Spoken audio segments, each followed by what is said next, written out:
इस वीडियो में हम समझेंगे मीटर ब्रिज के बारे में। मीटर ब्रिज को समझने के लिए पहले हमें व्हीटस्टोन ब्रिज के बारे में समझना होगा। व्हीटस्टोन ब्रिज से रिलेटेड वीडियो का लिंक इस वीडियो के डिस्क्रिप्शन में दे दिया गया है। क्लियर अंडरस्टैंडिंग के लिए वो वीडियो पहले देखें। मीटर ब्रिज एक ऐसा इंस्ट्रूमेंट है जो व्हीटस्टोन ब्रिज के प्रिंसिपल पे वर्क करता है और इसका यूज अननोन रेजिस्टेंस को फाइंड करने के लिए किया जाता है। आइए समझते हैं कि मीटर ब्रिज क्या है और ये कैसे काम करता है। एनिमेशन में हम देखते हैं कि 100 सेंटीमीटर लॉन्ग वायर को दो मेटेलिक स्ट्रिप से कनेक्ट किया है। इस वायर की पर यूनिट रेजिस्टेंस पहले से नोन है। साथ ही इस वायर के पैरेलल 100 सेंटीमीटर लॉन्ग स्केल भी अटैच किया गया है। लेफ्ट स्ट्रिप के एंड से एक रेसिस्टर बॉक्स कनेक्ट है और राइट स्ट्रिप के एंड से एक अननोन रेसिस्टर कनेक्ट है। लेफ्ट स्ट्रिप के एंड से जो रेजिस्टेंस बॉक्स कनेक्ट है, इस रेजिस्टेंस बॉक्स का यूज डिजायर्ड रेजिस्टेंस पाने के लिए किया जाता है।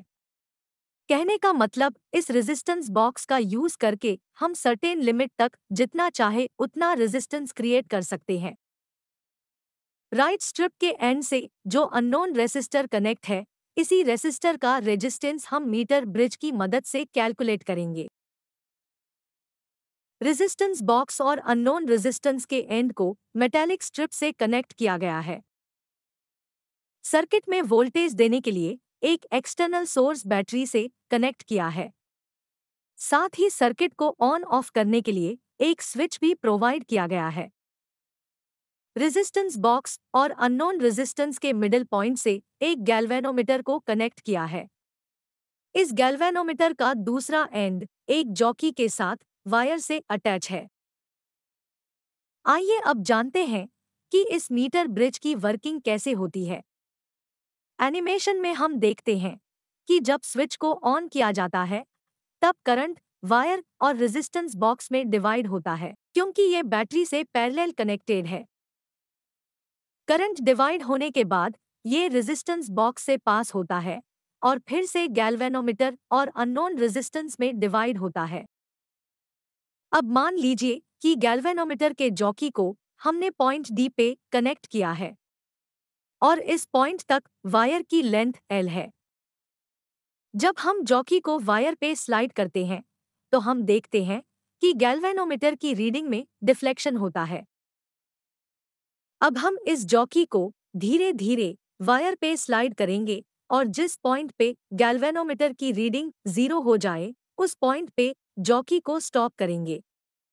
अब पॉइंट डी से पॉइंट ए तक और पॉइंट डी से पॉइंट सी तक वायर की लेंथ नोट करेंगे। अब मान लेते हैं कि पॉइंट डी से पॉइंट ए तक की लेंथ L है और पॉइंट डी से पॉइंट सी तक की लेंथ 100-L है। इस L लेंथ वायर के रेजिस्टेंस को P कंसीडर करेंगे और 100-L लेंथ वायर के रेजिस्टेंस को Q कंसीडर करेंगे। अब अगर हम इस पूरे सर्किट को केयरफुली ऑब्जर्व करें तो हम पाते हैं कि ये सर्किट व्हीटस्टोन ब्रिज के सिमिलर है। और अब हम इस सर्किट में व्हीटस्टोन ब्रिज प्रिंसिपल अप्लाई कर सकते हैं। व्हीटस्टोन ब्रिज प्रिंसिपल के अकॉर्डिंग रेजिस्टेंस P और Q का रेशियो रेजिस्टेंस R और S के रेशियो के इक्वल होगा। अब जैसा कि हम एनिमेशन में देख सकते हैं कि resistance P L into R के इक्वल है, जिसमें L वायर की लेंथ है और R पर यूनिट रेजिस्टेंस। दूसरी और Q 100-L इंटू R है। इन दोनों रेजिस्टेंस की वैल्यू को हम लेंथ के साथ कैलकुलेट कर सकते हैं।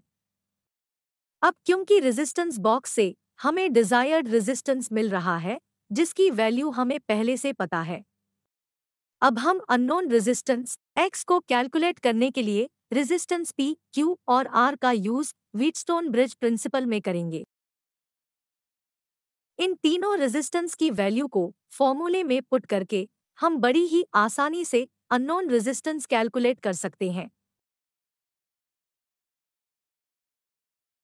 Thanks for watching. अगर आपको हमारा ये वीडियो अच्छा लगा तो ऐसे ही और वीडियो देखने के लिए चैनल को सब्सक्राइब करें, वीडियो को शेयर और लाइक करें। तो मिलते हैं नेक्स्ट वीडियो में।